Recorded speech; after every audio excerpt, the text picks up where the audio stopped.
नमस्कार दोस्तों, मैं एक बार फिर हाजिर हूँ एसपीटी न्यूज की खास खबरों के साथ। पेश है आज 23 मई 2025 शुक्रवार शाम 7:15 बजे राजस्थान की बड़ी खबरें। राजस्थान विधानसभा ने भारतीय जनता पार्टी के अंता से विधायक कंवर लाल मीणा की विधानसभा सदस्यता समाप्त कर दी है।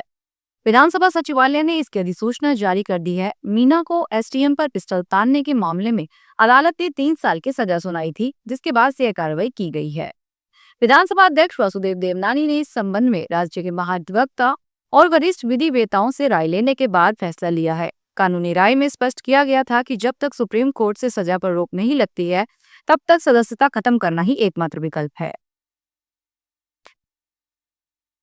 राजस्थान सरकार की ओर से युवाओं को रोजगार देने की दिशा में एक और महत्वपूर्ण कदम उठाते हुए राजस्थान के विद्युत निगमों में कनिष्ठ अभियंता प्रथम के 218 पदों पर नियुक्ति के लिए अंतिम चयन सूची जारी कर दी गई है। प्रस्तावन के लिए काउंसलिंग का आयोजन 25 मई को विद्युत भवन जयपुर में किया जाएगा। ऊर्जा मंत्री हीरालाल नागर ने बताया कि भर्ती प्रक्रिया को पूरी पारदर्शिता और त्वरित गति से संपन्न किया गया है। अभ्यर्थियों से 30 जनवरी से 20 फरवरी के बीच ऑनलाइन आवेदन लिए गए थे और 11 में 12 अप्रैल को राज्य भर में ऑनलाइन परीक्षा आयोजित की गई। कोटा एसीपी बूंदी जिले की रुनीचा पंचायत के घूसखोर ग्राम विकास अधिकारी व सरपंच पति के खिलाफ कोर्ट में चार्जशीट पेश की गई है। प्रधानमंत्री आवास योजना का लाभ दिलाने की एवज में आरोपियों ने परिवादी से 10,000 की डिमांड की थी। बूंदी एसीबी की टीम में 6,000 की रिश्वत लेते दोनों को गिरफ्तार किया था। एडिशनल एसपी कोटा एसीबी विजय स्वर्णकार ने बताया कि रुनीचा निवासी परिवादी महावीर सिंह ने 25 मार्च को बूंदी एसीबी चौकी में शिकायत दी थी, जिसमें उन्होंने बताया था कि उसने प्रधानमंत्री योजना का लाभ प्राप्त करने के लिए ग्राम पंचायत रुनीचा में प्रार्थना पत्र पेश किया था। डिफेंस एरिया की सुरक्षा को देखते हुए भारत सरकार ने फ्लाइट के टेक ऑफ लैंडिंग के वक्त खिड़कियां बंद रखने का आदेश दिया है। यह आदेश director general of civil aviation की तरफ से जारी किया गया है। आदेश के मुताबिक पैसेंजर्स के फोटो खींचने और वीडियो बनाने पर भी बैन रहेगा। यह नियम देश के उन 4 डिफेंस एयरपोर्ट पर लागू होगा जिनका इस्तेमाल कमर्शियल फ्लाइट के लिए होता है। इसमें अमृतसर, जम्मू कश्मीर, श्रीनगर और जैसलमेर एयरपोर्ट शामिल हैं। सुप्रीम कोर्ट ने मैटरनिटी लीव को लेकर एक बेहद अहम महत्वपूर्ण फैसला सुनाया है। कोर्ट ने यह साफ किया है कि मैटरनिटी लीव हर महिला का बुनियादी अधिकार है। यह मातृत्व सुविधाओं से जुड़े नियमों का एक अभिन्न हिस्सा है और प्रजनन के अधिकार का भी हिस्सा है। सुप्रीम कोर्ट ने जोर देकर कहा कि कोई भी संस्थान किसी महिला को उसके मातृत्व अवकाश के अधिकार से वंचित नहीं कर सकता है। यह ऐतिहासिक फैसला जस्टिस अभय सौका और जस्टिस उज्ज्वल भुइयां की पीठ ने तमिलनाडु की एक सरकारी कर्मचारी उमा देवी की अर्जी पर सुनाया है। उमा देवी ने पुनर्विवाह के बाद एक बच्चे को जन्म दिया था। सीमा सुरक्षा बल अलंकरण समारोह को संबोधित केंद्रीय गृह मंत्री अमित शाह ने संबोधित किया। उन्होंने कहा, ऑपरेशन सिंदूर तब बना जब हमारे प्रधानमंत्री की दृढ़ राजनीतिक इच्छा शक्ति और हमारी खुफिया एजेंसियों को सटीक जानकारी और सेना की मारक क्षमता का अद्भुत प्रदर्शन एक साथ आए। जब ये तीनों एक साथ आए तो ऑपरेशन सिंदूर बना। हमारा देश कई दशकों से पाकिस्तान प्रायोजित आतंकवाद का सामना कर रहा है। पाकिस्तान ने कई बड़ी घटनाओं को सालों से अंजाम दिया, लेकिन उसे माकूल जवाब नहीं दिया गया।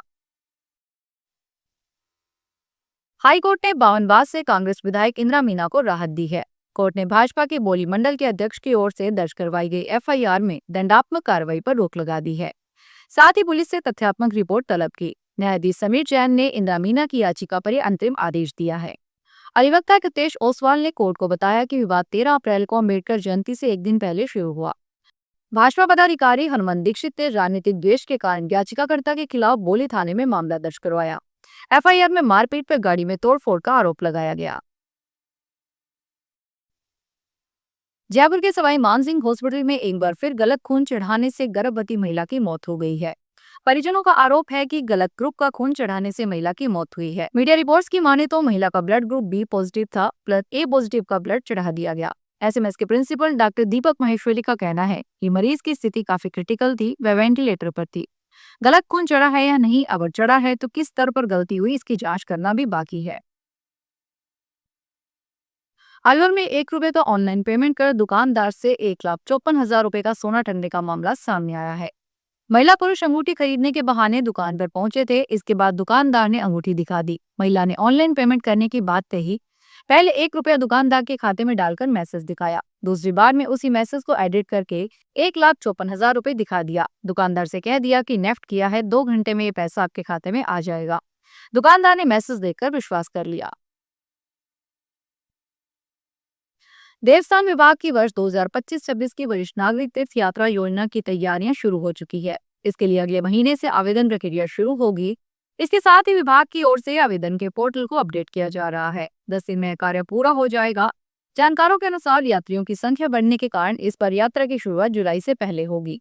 वर्ष 2025-26 में तीर्थ यात्रा योजना के तहत 6,000 वरिष्ठ जन को हवाई मार्ग और 50,000 वरिष्ठ जन को एसी ट्रेन से विभिन्न तीर्थ स्थलों की यात्रा करवाई जाएगी। ट्रेनों की विशेष डिजाइनिंग की जाएगी। प्रत्येक डिब्बे पर राजस्थान के अलग अलग मंदिर, दुर्ग, अन्य पर्यटक स्थल और अभ्यारण्य नजर आएंगे। राजस्थान पीसीसी चीफ गोविंद सिंह डोटासरा ने कहा, हमें 74 एमएलडी पानी लक्ष्मणगढ़, फतेहपुर, सुजानगढ़ व अन्य जगहों पर मिलना चाहिए था, लेकिन आज लक्ष्मणगढ़ को 4-5 एमएलडी पानी मिल रहा है क्योंकि चूरू में पानी रोक दिया जाता है। हारे हुए लोग पानी रोक रहे हैं, चूरू से लिफ्ट करके हमको मिलता है, इसलिए हम कांग्रेस की सरकार में डायरेक्ट पाइपलाइन लाए थे। अब गर्मी आ गई है तो चूरू वाले हमें पानी नहीं देते। जब हम चीफ इंजीनियर को इसके बारे में कहते हैं तो चीफ इंजीनियर कहते हैं कि राजेंद्र राठौड़ का कहना है कि पहले चूरू को पानी मिलेगा फिर सीकर जाएगा।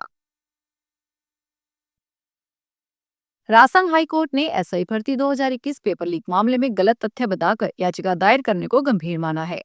साथ ही अदालत ने आपराधिक याचिका को खारिज करते हुए याचिकाकर्ता पर 50,000 रुपए का हर्जाना लगाया है।